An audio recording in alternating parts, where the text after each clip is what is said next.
வணக்கம். உலகெங்கும் நிறைந்திருக்கும் ஆஸ்ட்ரோவேலின் அன்பு நேயர்களுக்கும் நல்ல நேரம் நிகழ்ச்சியின் சார்பாக உங்கள் அத்துணை பேருக்கும் என்னுடைய வணக்கங்களும் வாழ்த்துக்களும். எப்பவும் போல இறை வணக்கத்தை கூறி இந்த வீடியோவை தொடங்குவோம். வக்ரதுண்ட மகாகாய சூரியகோடி சமப்பிரப அவிக்னம் குருமே தேவ சர்வ காரியேஷு சர்வதா. தென்னாட்டுடைய சிவனே போற்றி, என் நாட்டவர்க்கும் இறைவா போற்றி. அன்பர்களே, நண்பர்களே, இந்த வீடியோ உங்களுக்கு கண்டிப்பாக இந்த வீடியோ ரொம்ப முக்கியமான ஒரு பதிவு. இந்த பதிவின் மூலியமாக என் உயிரினும் மேலான அன்பு சிம்மராசி நேயர்களுடைய வாழ்க்கையில் மிகப்பெரிய மாற்றங்கள் நிகழப்போகிறது. இது உறுதி, சத்தியம். இந்த வீடியோவோட தலைப்பே எதிர்காலம் என்பது புயலா பொக்கிஷமா. இதுதான். சிம்மராசி நேயர்கள் இந்த வீடியோவை எப்படி நான் எடுத்துகிட்டு போகிறேன்னு சொன்னால், முழுசாக பாருங்கள். உங்கள் ஃப்ரெண்ட்ஸ், ஃபேமிலிஸ் அண்ட் ரிலேட்டிவ்ஸ்க்கு ஷேர் பண்ணி, மறக்காமல் லைக் பண்ணி, கமெண்ட் பண்ணி, சப்ஸ்கிரைப் பண்ணுங்கள். ஏதோ ஒரு காரணத்துக்காக பல அன்பர்கள் இந்த வீடியோவை தொடர்ந்து பார்த்தாலும் கூட சப்ஸ்கிரைப் பண்ணாமல் விட்டுறீங்க. தயவுசெய்து சப்ஸ்கிரைப் பண்ணுங்கள். அதே மாதிரி இன்றைக்கி நம்ம பேச போகிற தலைப்பு என்பது மிக முக்கியமான தலைப்பு. எதிர்காலம். எல்லா மனிதருக்கும் ஏதோ நமக்கெல்லாம் ஒரு பிரச்சனை நடக்குது, ஏதோ நடந்துருச்சு, முடிஞ்சிருச்சு. நடந்து முடிஞ்சதை யாரும் திருப்பி மாற்ற முடியாது. இனிமேல் நடக்க போகிறது என்ன, அதை பற்றின மனக்கவலை, குமுறல், இல்லை ஒரு பயம், ஒரு விதமான பதட்டம், இல்லை ஒரு விதமான எதிர்பார்ப்பு, ஒரு கியூரியாசிட்டி, அதுதான் எல்லார் மனசுலையும் இருக்குது.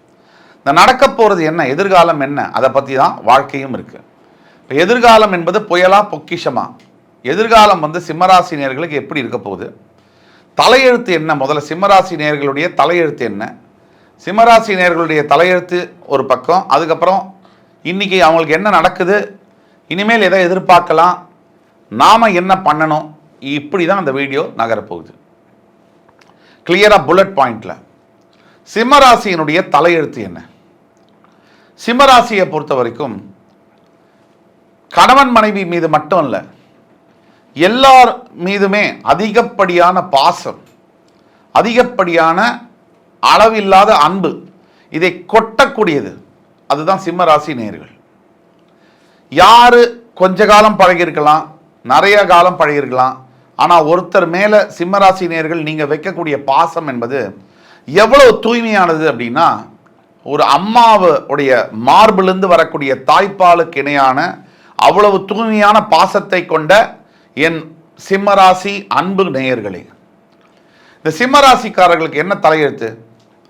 பெரும்பாலான சிம்மராசி நேயர்களுக்கு சரியான கணவன் அமைவதில்லை, சரியான மனைவி அமைவதில்லை. இது நிதர்சனமான உண்மை. சிம்மராசிக்கு மிகப்பெரிய சவாலாக வரக்கூடியது எது? நல்ல வாழ்க்கை துணை அமையறதுல தலையெழுத்து சரியா இல்லை. சிம்மராசி என்பவர்களை பொறுத்த வரைக்கும் நீங்கள் படபடன்னு பேசுவீங்க, வார்த்தையை கொட்டிடுவீங்க, உங்கள் வாயிலிருந்து வார்த்தையை நிறுத்த முடியாது. அடுத்த 5 நிமிஷத்தில் அதை மறந்து உங்களோட ஈகோவெல்லாம் விட்டுட்டு கூட உங்கள் மனைவி கிட்டேயோ இல்லை உங்கள் கணவன் கிட்டேயோ நீங்கள் போய் மன்னிப்பு கேட்குறீங்க. ஆனால் அவங்க அதை புரிஞ்சிக்க மாட்டாங்க, உங்களை மன்னிக்கவும் மாட்டாங்க. நீங்கள் பேசின வார்த்தையை மனசில் வச்சுக்கிட்டே வாழ்க்கை முழுக்க உங்களை காயப்படுத்துறதாகவும் நோகடிக்கிறதாகவும் ஆன வாழ்க்கையில் நீங்கள் இருப்பீங்க. அதே மாதிரி உங்களுடைய இன்னொரு தலையெழுத்து என்னன்னு கேட்டிங்கன்னா, யார் யார் மேலே நீங்கள் அதிகமாக பாசம் அன்பு வைக்கிறீங்களோ அவங்க எல்லாம் உங்கள் நெஞ்சில் ஏறி மிதிக்கிறாங்க. இது உண்மை, சத்தியம். அதே மாதிரி சிம்மராசிக்காரர்களுடைய இன்னொரு தலையெழுத்து என்னன்னு கேட்டிங்கன்னா, தாராள குணம். ஒருத்தருக்கு கஷ்டம் அப்படின்னு வந்துட்டா உங்களுக்கே அந்த கஷ்டம் வந்த மாதிரி தன்னுடைய பாக்கெட்டில் இல்லைனா கூட கடன் வாங்கி மற்றவர்களுக்கு உதவி செய்யக்கூடிய ஒரு இதயம் படைத்த மெக்னானிமஸ்ன்னு சொல்லுவாங்க இங்கிலீஷில், பரந்த மனப்பான்மை படைத்த சிம்மராசி நேயர்களுக்கு வெறும் ஏமாத்தம் மட்டும்தான் மிச்சம். எத்தனையோ பேருக்கு உதவி பண்ணியாச்சு. நீங்கள் கொடுக்கும்போது அவங்க உதவி கேட்கும் போது உங்கள்கிட்ட காலில் விழுந்து உதவி கேட்டிருக்காங்க, கெஞ்சி கேட்டிருக்காங்க, நீங்கள் உதவியும் பண்ணிட்டீங்க. ஆனால் உங்கள் உதவி கிடைச்சதுக்கப்புறம் உங்களுக்கு ஒரு நிலை வரும்போது உங்களை ஏறி மிதிச்சிருக்காங்க நெஞ்சில். இது ஒரு பெரிய பிரச்சனை. உறவுகளினால் ஏமாற்றப்படக்கூடிய, ஏமாந்து போகக்கூடிய அந்த மனசு. இன்னொரு தலையெழுத்து என்னன்னா, எல்லாமே உங்களுக்கு தெரியும் அப்படிங்கிற நினைப்பு சிம்மராசினியர்களுக்கு எப்போதுமே இருக்கும். அடுத்தவங்களுக்கெல்லாம் ஒன்றும் தெரியாதுப்பா, எனக்கு தெரியும், நல்லா தெரியும் அப்படின்னு நம்புறது கரெக்டு தான். ஆனால் எல்லா சமயங்களிலும் அது ஒத்து வராது. வாழ்க்கையில் சில சந்தர்ப்ப சூழ்நிலைகளை விட்டு கொடுத்து தான் போகணும். அப்போது மற்றவங்க சொல்கிறதையும் கேட்கணும். அது கேட்காம போனோம்னா அதோடைய பாதிப்பு விளைவுகளை நம்ம ஃபேஸ் பண்ணும்போது நம்ம அதில் வருத்தப்பட்டு எந்த விதமான பிரயோஜனமும் இல்லவே இல்லை சார். அது ஒன்று. இன்னொரு கடைசி புல்லட் பாயிண்ட் உங்கள் தலையெழுத்தை பற்றி சொல்லணும்னா, என்ன சொல்கிறது, சிம்மராசி என்பவர்களுக்கு பிரத்யேகமாக இந்த விஷயம் நான் சொல்லி ஆகணும். பல சிம்மராசி நேயர்களுக்கு பணம், பொருள், பதவி, நல்ல சொந்தக்காரங்க, வீடு வாசல் எல்லாம் இருந்தும் கூட வாழ்க்கையில் நிம்மதி இல்லாத சூழ்நிலை, எல்லாம் இருந்தும் ஒரு வேக்யூம் மாதிரி, வெற்றிடம் மாதிரி, எதுவுமே இல்லாத மாதிரியான அமைப்பு இருக்கு. ஆக எதிர்காலத்தில் எதை நோக்கி இந்த பயணம் என்பது நடந்துட்டு இருக்கு. இதில் ரொம்ப முக்கியமாக இந்த வீடியோவில் நம்ம கவனிக்க வேண்டியது, ரொம்ப ஃபோக்கஸ் பண்ணக்கூடியது என்ன அப்படின்னு பார்த்தோம்னா, தற்சமயம் கோச்சார ரீதியாக சிம்ம ராசிக்கு 8ஆம் இடத்தில் ராகு இருக்கிறார். இந்த 8இல் இருக்கக்கூடிய ராகு, ராசிக்கு 8ஆம் இடத்தில் இருக்கக்கூடிய ராகு என்ன செய்வார்? இதுதான் முக்கியமான பாயிண்ட். 7இல் இருக்கக்கூடிய சனியெல்லாம் கூட விட்டுடுங்க, 8இல் இருக்கக்கூடிய ராகு என்ன செய்வார்? ராசிக்கு 8ஆம் இடத்தில் இருக்கக்கூடிய ராகுவானவர், பொதுவா 8ல் ராகு இருந்தால், ராகு என்பவர் ஒரு கிரகம் ரொம்ப புதிரான பசுலான ஒரு கிரகம். அது மாயா கிரகம். அந்த கிரகம் மறைந்து இருக்கக்கூடிய கிரகம், நம்ம கண்ணுக்கு தெரியாத ஒரு கிரகம். அந்த பாம்பு 5 தலை நாகம், தலையை தான் ராகு குறிக்கிறது, உடம்பை குறிக்கிறது கேது. அப்போ அந்த ராகு என்ன செய்ய போகிறார் 8இல் இருந்தால்? அதுக்கு 8ஆம் இடம் அப்படிங்கிற பாவம், அந்த பாவத்தை பற்றி நம்ம தெரிஞ்சுக்கணும். இந்த 8ஆம் பாவம் என்பது சிறை தண்டனை, ஆயுள், அவமானம், பொருளை ஒரு 100 கோடியை அப்படியே இழந்து ரோடுக்கு வருது போண்டியாகி, விபரீத ராஜயோகம், வெளிநாட்டு தொடர்பு, திடீர்னு மிகப்பெரிய புகழ் பெறக்கூடியது, திடீர்னு மிகப்பெரிய செல்வந்தனாக 1000 கோடிக்கு அதிபதியாக மாறுவது, இப்படி போன்ற விஷயங்களை குறிப்பது 8ஆம் இடம். இந்த 8ஆம் பாவத்தில் ராகு என்பவர் உட்காரும் பொழுது எல்லார் மனசுலையும் வரக்கூடிய கேள்வி, உங்க மனசு உட்பட, சார் நீங்க 2 விதமா சொன்னீங்க. ஒன்று ராகு சிறை தண்டனை, நெகட்டிவ் பாயிண்ட்ஸ் எல்லாம் சொன்னீங்க. இன்னொன்று பாசிட்டிவா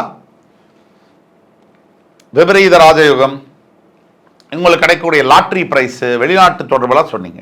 இதுல எங்களுக்கு எது சார் நடக்கும்? அந்த கேள்விதான். நமக்கு எது நடக்க போகுது?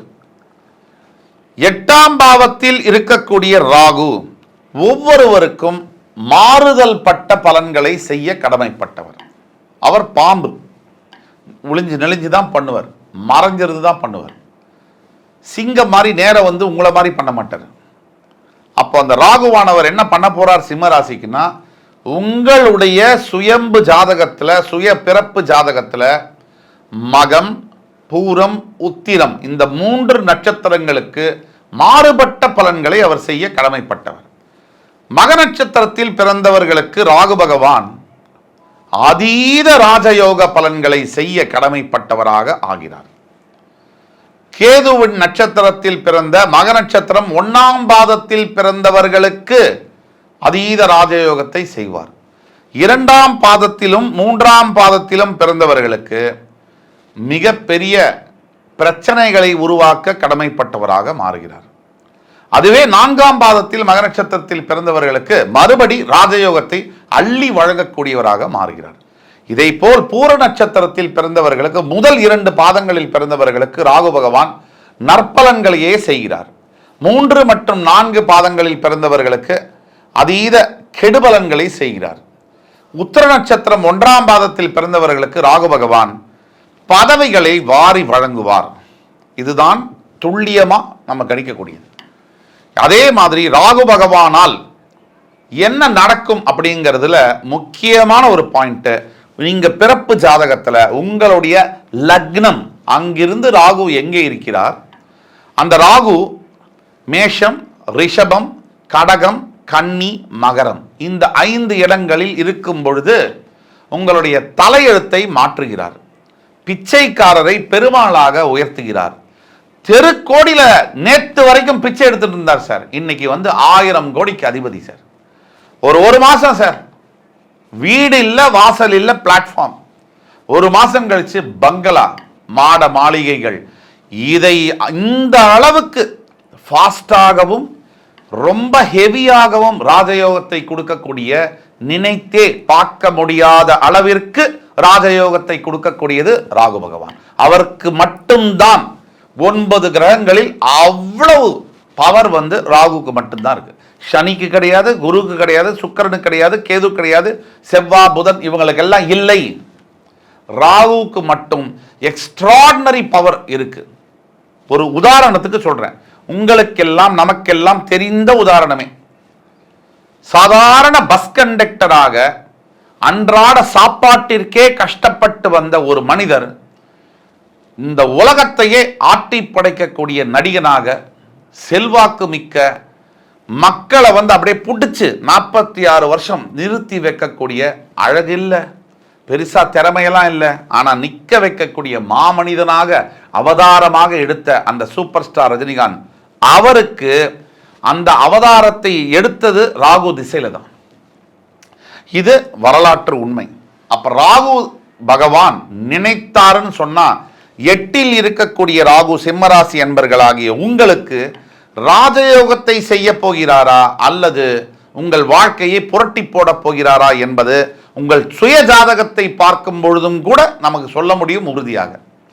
மற்றும் பொதுவாக ராகு 3, 6, 11, 12 லக்னத்திற்கு, சிம்ம லக்னத்திற்கு 3, 6, 11, 12ஆம் இடங்களில் அமரும் பொழுது அந்த இடமானது நான் சொன்ன இந்த 5 இடங்களுக்குள்ளார, அதாவது மேஷ, ரிஷப, கடக, கன்னி, மகரத்துக்குள்ளார வரும் பொழுது அது கடகத்தில் தான் உங்களுக்கு வரும். 12ஆம் இடம் வரும்போது மேஷ, ரிஷப, கடகத்தில் வரும்.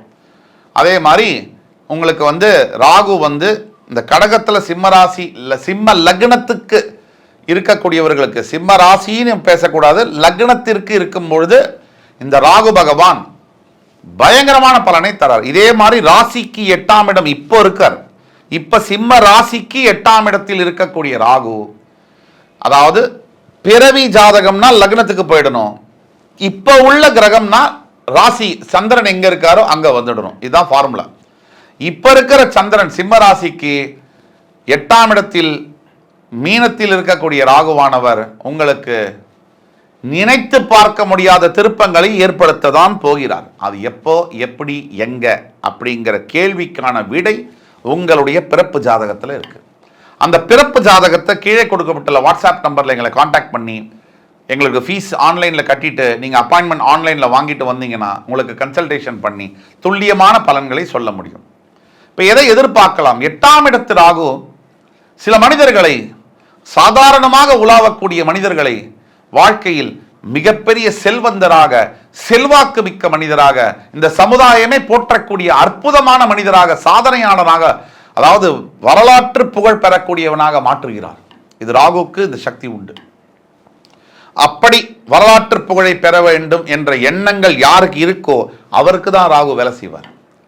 சும்மா குறை சொல்லிக்கிட்டு இருக்கவங்களுக்கு வேலை செய்ய மாட்டாங்க. அதே மாதிரி சில நபர்களுக்கு ரொம்ப ஜாக்கிரதையாக இருக்கணும்.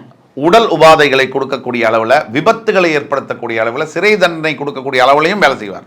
நமக்கு அதை எப்படி தற்காத்துக்கணும் அப்படிங்கிறத பற்றி நம்ம பேசுவோம்.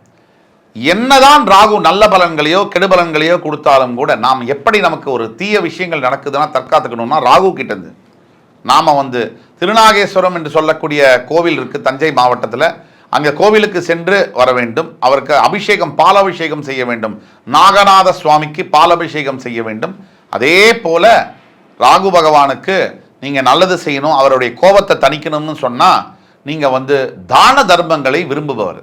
நீங்கள் நிறைய தர்ம காரியங்களை செய்யும் பொழுது ராகு பகவான் தன்னுடைய பலன்களை மாற்றியமைக்கிறார். இது சத்தியமான உண்மை. அப்போ ராகு பகவான் நமக்கு நல்லது செய்யணும்னு சொன்னால் நம்ம தான தர்மங்களை நிறையாக செய்ய வேண்டும். நிறைய கஷ்டப்படக்கூடிய ஏழைகளுக்கு அன்னதானம், வஸ்திரதானம், இது போன்ற விஷயங்களை செய்யணும். ராகுக்கு இன்னொரு ரொம்ப பிடிச்ச விஷயம் என்னன்னு சொன்னால், பைரவர்களுக்கு, நாய்க்குட்டி, நாய்களுக்கு, தெருநாய்களுக்கு உணவளிப்பது, அதற்கு நீர் தண்ணி குடிக்கிறதுக்கு கொடுக்கறது, இந்த மாதிரி விஷயங்களை செய்யும் பொழுது ராகு பகவான் ரொம்ப மனம் இறங்கி அந்த பக்தர்களுக்கு கெடுபலன்களை நீக்கி நல்ல பலன்களையே தருகிறார் என்பது மறுக்க முடியாத விஷயம். ஆக இது மட்டுமல்ல, ராகு பகவானுடைய காயத்ரி மந்திரம் யூடியூப்பில் போட்டிங்கன்னா வரும், கூகுளில் போட்டிங்கன்னா வரும். அந்த மந்திரத்தையும் நீங்கள் சொல்லணும். அதே மாதிரி இந்த பலன்களை எல்லாம் எப்படின்னா ஒரு நாள் 2 நாள் மட்டும் செஞ்சுட்டு விட்டுட்டா நடக்காது. குறைந்தபட்சம் 96 நாட்கள் நீங்கள் குளித்து சுவாமிக்கு விளக்கேற்றி இதை மாதிரி நான் சொல்லக்கூடிய ராகு பகவானுடைய காயத்ரி மந்திரத்தெல்லாம் சொல்லும் போது உங்கள் வாழ்க்கையில் இமாலய மாற்றங்கள் நடந்தே தீரும். உங்களுக்கு நடக்கலைன்னு சொன்னால் யாருக்கு நடக்கும்? கிரகத்துடைய ராஜா, 9 கிரகங்களின் ராஜா, காட்டு ராஜா, நாட்டிலையும் நீங்கள் தான் ராஜா, சிம்ம ராசி. ஆக உங்களுக்கு நடக்கலைன்னா தலைவர்களே நீங்கள் தான். ஆக இருக்கும் போது வேற யாருக்கும் நடக்க வாய்ப்பில்லை. சிம்மராசி நேயர்களே, என் உயிரினும் மேலான சிம்மராசி அன்பர்களுக்கு இந்த வீடியோ என்பது உங்கள் வாழ்க்கையை மாற்றி அமைக்கக்கூடிய தகவலுடன் இருந்திருக்கும் என்பதில் ஐயப்பாடில்லை. தயவு செய்து உங்களுடைய ஃபேமிலிஸ், ஃப்ரெண்ட்ஸ் அண்ட் ரிலேட்டிவ்ஸ்க்கு இதை ஷேர் பண்ணுங்கள், சப்ஸ்கிரைப் பண்ணுங்கள். மறக்காம மறுபடியும் உங்களை அடுத்த வீடியோவில் சந்திக்கும் வரை உங்களிடமிருந்து விடைபெறுவது உங்கள் சுபாஷ் பாலகிருஷ்ணன். நன்றி, வணக்கம், வாழ்க வளமுடன்.